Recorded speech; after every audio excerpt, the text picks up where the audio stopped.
Dr. Mindy here, and on this video, I am gonna just go right to the 5 biggest mistakes that people make when they try to go keto. Okay, here are the 5 mistakes. Ready? Number 1, these are like pet peeves. I cannot wait for you to understand these because we get these questions all the time. First one, the ketogenic diet is not a high-fat diet. I'm going to say that again. The ketogenic diet is not a high-fat diet. You don't have to lean into all your macronutrients coming from fat. Now, we have some recommendations, like when I talk about the ketobiotic diet, which I wrote about in the new book, Fast Like a Girl. I also wrote about it in the Menopause Reset. Ketobiotic diet, we want you to lean into good fats. That's awesome. But you don't have to make fat your primary macronutrient. Now, what happens when people lean into too much fat on the ketogenic diet is sometimes they start to see cholesterol going up.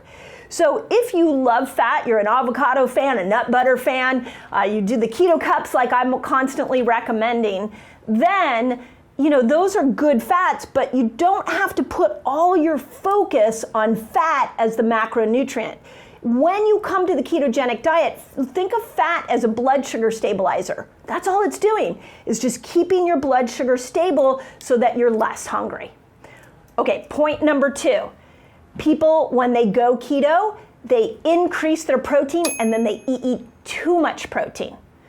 Okay, so this is a tricky one because over time, if you want to lose weight, protein will increase glucose and it'll increase insulin as much as carbohydrates over time.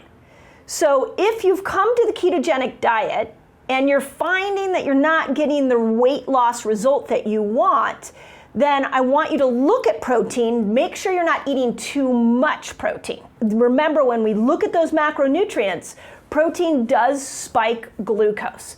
But you also need protein to build muscle. So this is why I'm such a fan of variation. And in the new book, Fast Like a Girl, I have a whole section on proteins, and I talk about what proteins you should eat and how much you should eat, so stay tuned for that. Third problem people do, eating commercialized keto products. Okay, for the most part, every flippin' keto product I have seen out there is full of junk. I was recently in a commercial grocery store and there was put out a keto bread, and I would look down and I thought, oh my God, they have keto bread in a mainstream grocery store? I read the ingredients and it was a toxic dump of chemicals. So just because it says keto on the outside of a label does not mean that it's healthy. So please be mindful that you want to still eat clean ingredients. Okay, number 4, another huge pet peeve. The best way to get into ketosis is not through diet changes. It's through fasting.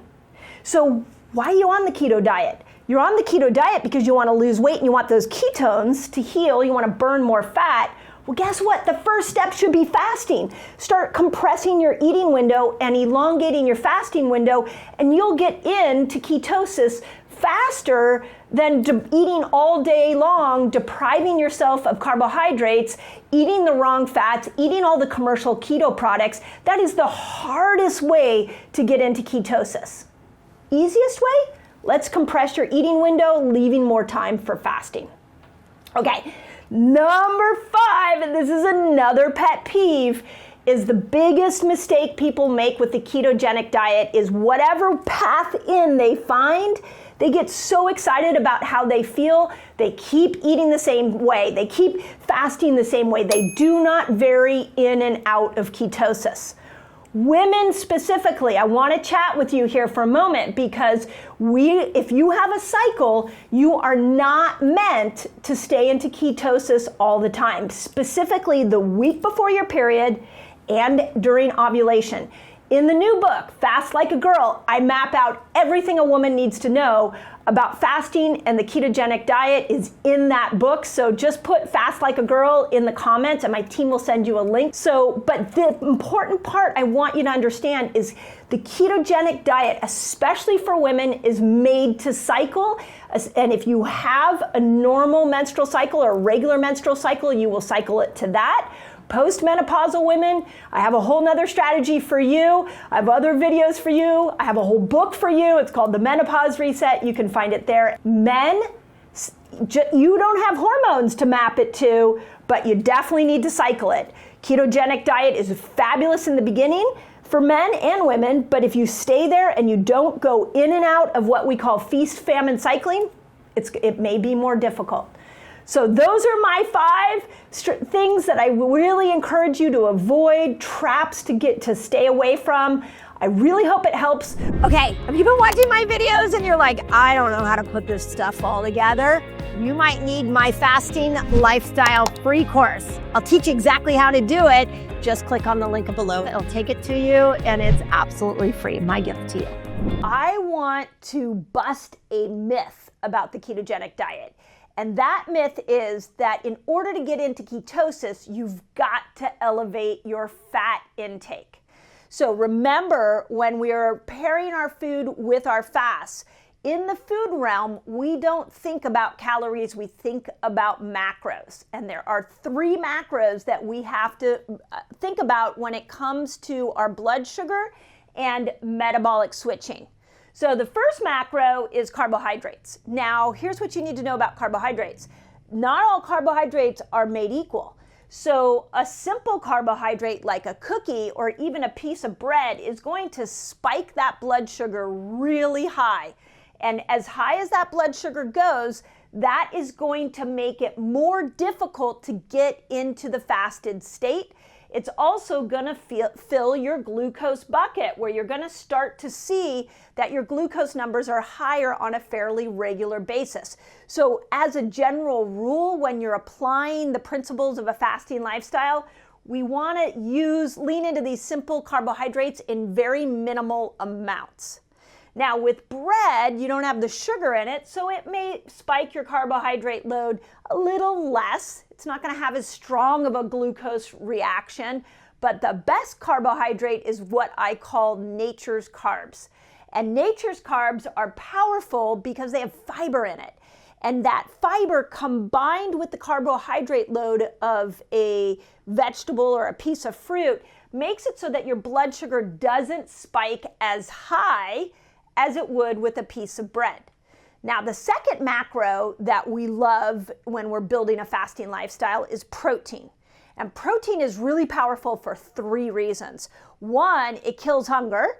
2, it takes longer to absorb in your body, so the glucose response is not going to be as high. And 3, many times it can actually, if you pair it with a carbohydrate, it can actually slow down even the absorption of that carb if you're combining the 2 together. So from a ketogenic standpoint, protein is amazing. Now, what about fat? This is what this whole video is about. With fat, the reason we love fat is because look at what it does to your blood sugar. It is slow, stable. For many of you, fat is going to lower your blood sugar. And if your blood sugar stays in these lower levels here, you will be able to get yourself over into the fat burner place, over into ketosis a whole lot quicker. So the question that we started off with here was, do you have to eat fat on the ketogenic diet? And I want to go into a little more of the nuance of that question and say, do we need to eat fat to get into ketosis? And the answer to that second question is no. So you can eat smart carbs, make sure you're eating the right carbs, make sure you're leaning into protein, and enjoy fat. I'm not saying don't enjoy fat. There's a lot of great benefits to fat, but you can still tap into this fat burner system by eating smart carbs, leaning into protein, and doing less fat if you're concerned about that. So as always, I hope that's helpful. This is really important because what we notice is that when we're fasting, we're trying to become a fat burner. We're working on being a better fat burner. We're working on making ketones. That's really important. And in order to become a better fat burner, we have to be better at our sugar burner system, which is where these macros come into place. Okay, are you fasting and you're still not losing weight? Check out this video because you might be missing a key part of your fasting experience that's gonna unlock weight loss. So if you think about it, all the humans that emerged out of that time have the gene that allows us to go without food. And that gene, they believe, is in all of us today.